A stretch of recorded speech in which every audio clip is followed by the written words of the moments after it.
આજનો ટોપિક છે ઓહમનો નિયમ. 2 માર્ક્સમાં ઓહમનો નિયમ લખી તેનું સૂત્ર તથા એકમ લખો.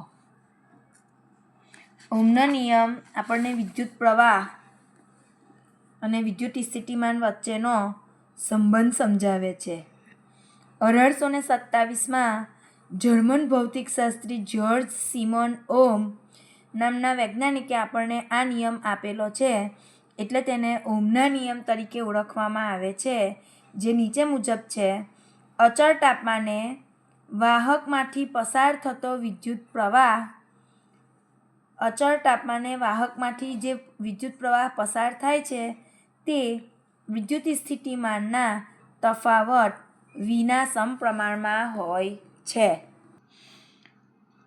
1827માં જર્મન ભૌતિકશાસ્ત્રી જ્યોર્જ સિમોને આપણને એક નિયમ આપેલો છે. વિદ્યુત પ્રવાહ અને વિદ્યુત સ્થિતિમાનના તફાવત વચ્ચે સંબંધ દર્શાવતો નિયમ છે, જેને ઓહમના નિયમ તરીકે ઓળખવામાં આવે છે. એ નિયમ છે અચળ તાપમાને વાહકમાંથી પસાર થતો વિદ્યુત પ્રવાહ વિદ્યુત સ્થિતિમાનના તફાવત વિના સમપ્રમાણમાં હોય છે. વિદ્યુત પ્રવાહ એટલે I, સમપ્રમાણ એટલે ચલે છે, અને વિદ્યુત સ્થિતિમાનનો તફાવત એટલે V ચલે છે I. હવે આપણે સમપ્રમાણનું નિશાન કાઢી નાખવું હોય તો એની જગ્યાએ મૂકવાનું બરાબર, પણ કોઈ એક અચળાંક મૂકવો પડે એટલે V ચલે છે I.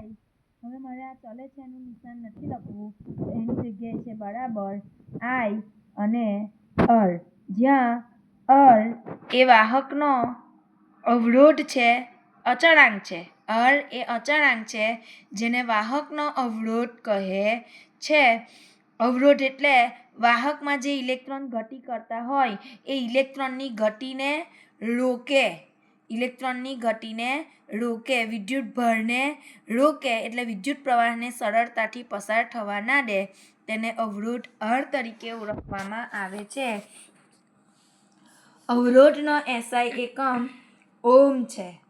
અવરોધનો SI એકમ ઓહ્મ છે, જેને ગ્રીક મૂળાક્ષર ઓમેગા વડે દર્શાવવામાં આવે છે. એટલે ઓહમનો નિયમ છે અચળ તાપમાને વાહકમાંથી પસાર થતો વિદ્યુત પ્રવાહ વિદ્યુત સ્થિતિમાનના તફાવતના સમપ્રમાણમાં હોય છે, માટે V ચલે છે I. V બરાબર IR, જ્યાં R અચળાંક છે. R ને વાહકનો અવરોધ તરીકે ઓળખવામાં આવે છે. એનો એકમ છે ઓહ્મ, અને ઓહ્મ એટલે કે એકમને ઓમેગા સંકેત વડે દર્શાવવામાં આવે છે.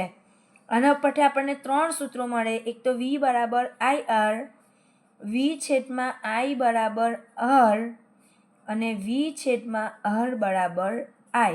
3 સૂત્રનો આપણે દાખલામાં આપણે ઉપયોગ કરીશું. એના પછી વ્યાખ્યા છે કે વાહકનો અવરોધ 1 ઓમેગા છે એવું ક્યારે કહેવાય? વાહકનો અવરોધ 1 ઓમેગા છે એવું ક્યારે કહેવાય?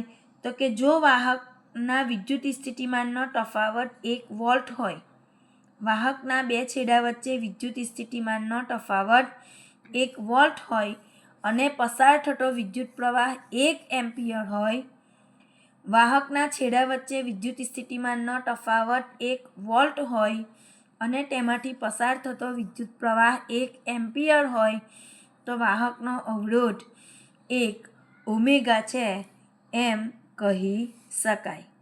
હવે V બરાબર IR સૂત્ર પરથી આપણે નીચેના 2-3 વિધાનો જોઈશું કે I બરાબર V છેદમાં R બરાબર V છેદમાં I. તો અવરોધમાંથી પસાર થતો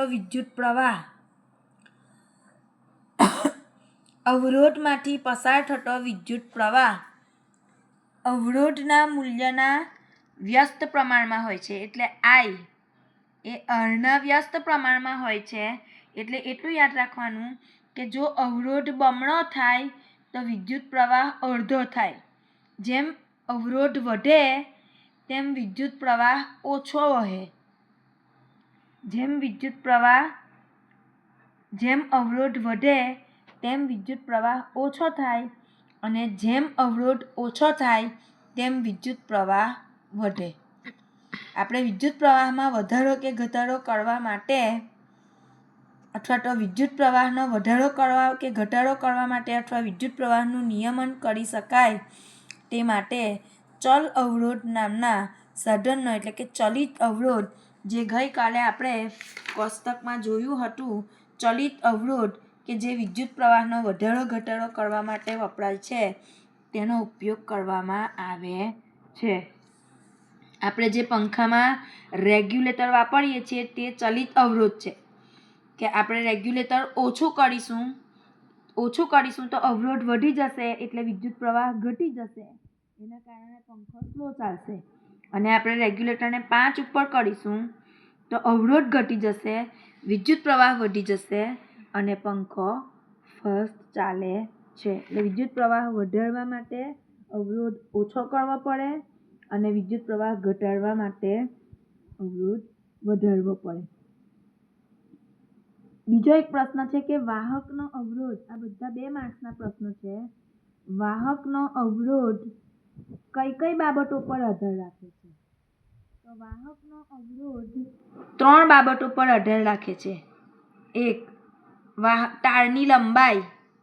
વાહકનો અવરોધ તારની લંબાઈ પર આધાર રાખે છે, તારના ક્ષેત્રફળ પર આધાર રાખે છે અને દ્રવ્યની જાત પર આધાર રાખે છે. વાહકનો અવરોધ તારની લંબાઈ પર આધાર રાખે છે, તારના આડછેદના ક્ષેત્રફળ પર આધાર રાખે છે અને તાર કયા દ્રવ્યમાંથી બનેલું છે એના ઉપર આધાર રાખે છે. વાહકનો અવરોધ કઈ બાબત પર આધાર રાખતો નથી?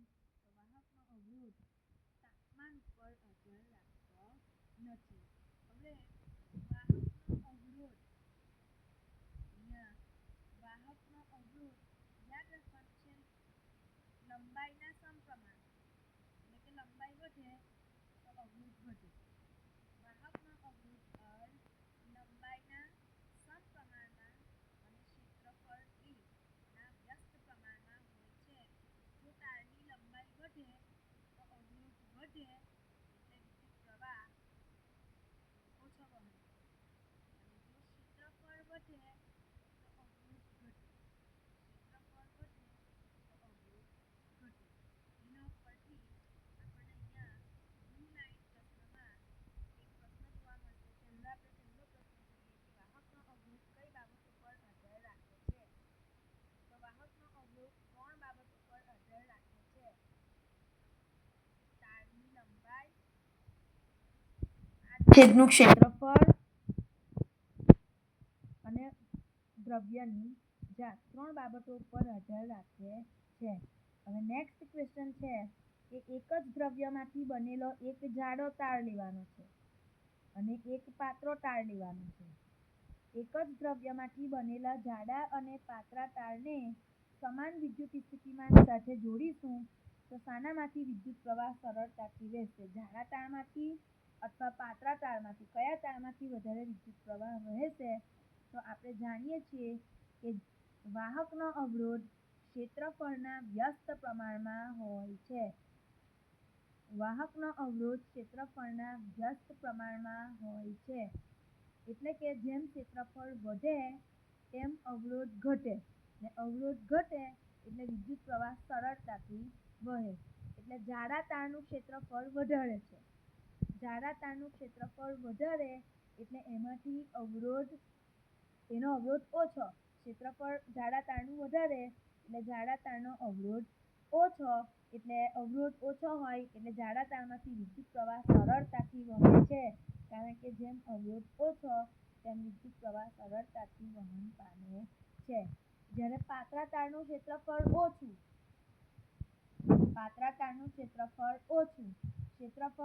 એટલે પાતળા તારનો અવરોધ વધારે. અવરોધ વધે તેમ વિદ્યુત પ્રવાહને વહેવામાં મુશ્કેલી ઊભી થાય એટલે વિદ્યુત પ્રવાહ ઓછો વહે છે, સરળતાથી વહેતો નથી પાતળા તારમાં. જ્યારે જાડા તારમાં વિદ્યુત પ્રવાહ સરળતાથી વધે છે. જેમ અવરોધ વધે, જેમ ક્ષેત્રફળ વધે તેમ અવરોધ ઘટે, અને જેમ ક્ષેત્રફળ ઘટે તેમ અવરોધ વધે. અવરોધ વધે તો વિદ્યુત પ્રવાહ ઘટે, અને અવરોધ ઘટે તો વિદ્યુત પ્રવાહ વધે. અહીંયા આપણે જોયું કે વાહકનો અવરોધ લંબાઈના સમપ્રમાણમાં અને ક્ષેત્રફળના વ્યસ્ત પ્રમાણમાં, પાછું અહીંયા ચલે છે એનું નિશાન છે, ચલે છે એનું નિશાન છે એટલે આપણે બરાબર મૂકીશું. બરાબર અહીંયા રો અચળાંક મૂકવો પડશે L/A, જ્યાં રોને વાહકની અવરોધકતા કહે છે, જેનો એકમ ઓમેગા મીટર છે. અવરોધકતા વિશે પૂછાય તો આપણે પહેલાં આ લખવું પડે કે વાહકનો અવરોધ લંબાઈના સમપ્રમાણમાં અને ક્ષેત્રફળના વ્યસ્ત પ્રમાણમાં હોય છે. એટલે કે ચલે છે L/A, બરાબર રો L/A, જ્યાં રો અવરોધકતા છે, જેનો એકમ ઓમેગા મીટર છે. અહીંયા યાદ રાખવાનું છે કે ધાતુઓ અને મિશ્ર ધાતુઓની અવરોધકતા ઓછી હોય છે. ધાતુઓ અને મિશ્ર ધાતુઓની અવરોધકતા ઓછી હોય છે, જેનો વિસ્તાર માઇનસમાં હોય છે. 10⁻⁸ ઓમેગા મીટરથી 10⁻⁻6 ઓમેગા મીટર હોય છે. આથી તેમાંથી વિદ્યુત પ્રવાહ સરળતાથી વહે છે. એટલે આપણે બોલીએ છીએ કે ધાતુઓ સારા વાહકો છે, વિદ્યુતના વાહકો છે. જ્યારે રબર અને કાચની અવરોધકતા વધારે હોય છે, 10⁻17, 10⁻12 થી 10⁻17 હોય છે. એટલે એની અવરોધકતા વધારે, એટલે એમાંથી વિદ્યુત પ્રવાહ પસાર ના થાય. એટલે કાચ છે, રબર છે, એ વિદ્યુતનું વહન કરતા નથી, તે વિદ્યુતના અવાહકો છે.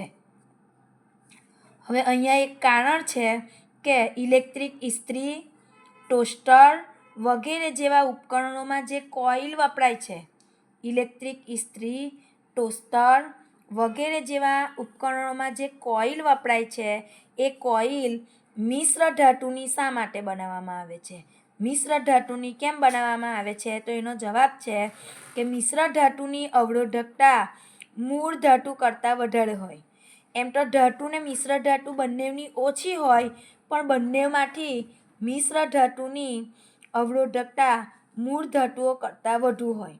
મિશ્ર ધાતુની અવરોધકતા તેની મૂળ ધાતુ કરતાં વધુ હોય છે.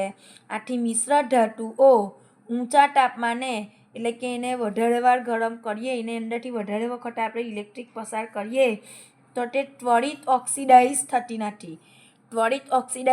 નથી. એટલે કે તે બળી જતી નથી. આથી ઇલેક્ટ્રિક ઇસ્ત્રી, ટોસ્ટરની કોઇલ મિશ્ર ધાતુની બનાવવામાં આવે છે. અવરોધકતા પર અહીંયા છે, જુઓ શા માટે ટોસ્ટર તથા વિદ્યુત ઇસ્ત્રીની કોઇલ શુદ્ધ ધાતુની ન બનાવતા મિશ્ર ધાતુની બનાવવામાં આવે છે? એનો જવાબ આવે કે મિશ્ર ધાતુની અવરોધકતા તેની ધાતુ કરતાં વધારે હોય છે. એટલે મિશ્ર ધાતુ ઊંચા તાપમાને બળી જતી નથી, ત્વરિત ઓક્સિડાઇઝ થતી નથી. આથી વિદ્યુત ઇસ્ત્રીની કોઇલ શુદ્ધ ધાતુની ન બનાવતા મિશ્ર ધાતુની બનાવવામાં આવે છે. આગળનો પ્રશ્ન છે, નીચેના પ્રશ્નોના ઉત્તર કોષ્ટક 12.2 આપેલ માહિતીની મદદથી શોધો. તો લોખંડ એટલે Fe અને પારો એટલે Hg મર્ક્યુરીમાંથી કોણ વધારે સારું વાહક છે? તો આપણે કોષ્ટક 12.2 જઈએ તો લોખંડની અવરોધકતા છે 10⁻10⁻8, જ્યારે બીજું આપણને આપેલું છે પારો.